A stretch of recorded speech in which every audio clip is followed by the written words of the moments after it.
ఖైరతాబాద్ గణేశుడు తాపేశ్వరం లడ్డు అందుకోవడం ఇక కష్టమేనా? ప్రాంతీయ విభేదాలు, లడ్డు పంపిణీలో వివాదాలతో గణపయ్యకు లడ్డు దూరమవుతోందా? తెలుగు రాష్ట్రాల్లో హాట్ టాపిక్ గా మారిన తాపేశ్వరం గణేష్ లడ్డూపై ఓ రిపోర్ట్.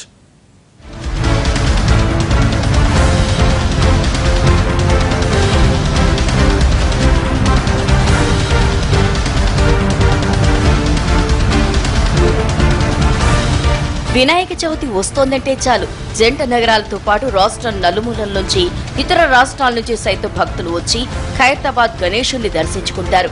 58 అడుగుల ఎత్తుండే వినాయకుడి చేతిలో 6 టన్నుల లడ్డూని చూసి గత ఏడాది భక్తులు మురిసిపోయారు. తూర్పుగోదావరి జిల్లా తాపేశ్వరం గ్రామానికి చెందిన సురుచి ఫుడ్స్ సంస్థ తయారు చేసే లడ్డు ఇకపై ఖైరతాబాద్ గణేశుడి చెంతకు వచ్చే అవకాశాలు కనిపించడం లేదు.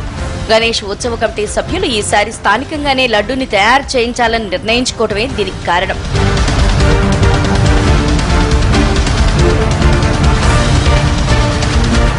గత 6 ఏళ్లుగా సురుచి ఫుడ్స్ లడ్డూ ప్రసాదాన్ని ఖైరతాబాద్ గణేశుడికి ఉచితంగా సమర్పిస్తోంది.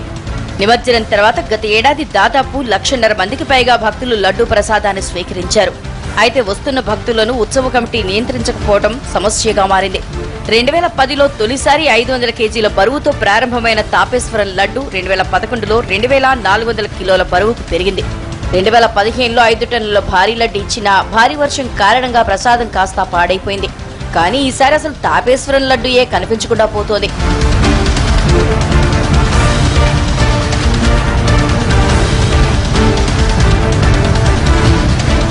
లక్షల రూపాయల ఖర్చుతో తయారు చేసి ఉచితంగా అందిస్తున్న లడ్డూని ఉత్సవ కమిటీ ఈ ఏడాది నుంచి వద్దని నిర్ణయించుకోవడం వెనుక కారణాలు ఏవైనా ఉన్నాయా అనేది చర్చనీయాంశంగా మారింది.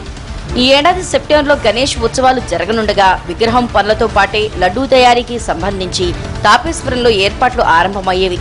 అయితే ఈ ఏడాది నుంచి తాము తాపేశ్వరం నుంచి తీసుకొచ్చే జంబో లడ్డూని స్వీకరించడం లేదని, హైదరాబాద్లోని లోకల్ గా లడ్డూని తయారు చేయిస్తామని ఖైరతాబాద్ ఉత్సవ కమిటీ ప్రకటించింది. ప్రసాదాన్ని పంపిణీ చేసే సమయంలో తలెత్తుతున్న ఇబ్బందులు, సమర్పించిన లడ్డూలో సగం వాటాను సురుచి ఫుడ్స్ సంస్థే తీసుకోవడంతో ఏర్పడిన గొడవలు వంటివి ఉత్సవ కమిటీ తాపేశ్వరం లడ్డూని వద్దనేందుకు కారణాలుగా కనిపిస్తున్నాయి.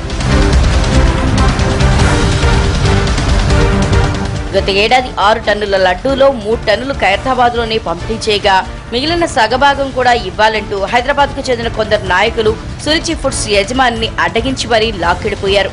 దీనికి ప్రాంతీయ సెంటిమెంట్ కూడా తోడు కావడంతో ఖైరతాబాద్ గణేష్ చెంతకు ఆంధ్ర లడ్డు వద్దనే వరకు పరిస్థితి వెళ్ళినట్లు కనిపిస్తోంది. అటు కమిటీ వారికి మాకు కూడా మనస్తాపం కలిగించే విషయం ఏంటంటే లడ్డు పంపిణీ ఇంత వైభవంగా చేసిన లడ్డూని, ఇంత శక్తిగల లడ్డూని ప్రజలకు పూర్తిగా అందించలేకపోతున్నాం. ఈ క్రమంలోనే ఒక సంవత్సరం దాన్ని నిమజ్జనం కూడా చేయడం జరిగింది. లడ్డు దిగుతుంది అనేసరికి అందరిలోని కూడా ఒక రకమైన భయం. ఆ లడ్డు ప్రసాదం పంపిణీ మొదలు పెట్టగానే గుంపుగా జనం రావడం, తొక్కిసలాట జరగడం, అక్కడ అందరూ లడ్డు కోసం ఎగబడడం, ఆఖరికి పోలీసులు లాఠీ చార్జ్ ఇంకోటో చేసి ఆ ప్రసాదాన్ని ఆపడం, ఈ పంపిణీని ఇలాగే జరుగుతుంది. తాపేశ్వరం నుంచి తీసుకొచ్చే లడ్డూ వద్దనుకుంటే 12 రోజుల పాటు నిలువ ఉండేలా తామే స్వయంగా ఖైరతాబాద్ వచ్చి తయారు చేస్తామని తయారీ సంస్థ అంటోంది. దీనిపై ఉత్సవ కమిటీ ఎలా స్పందిస్తుందో చూడాలి.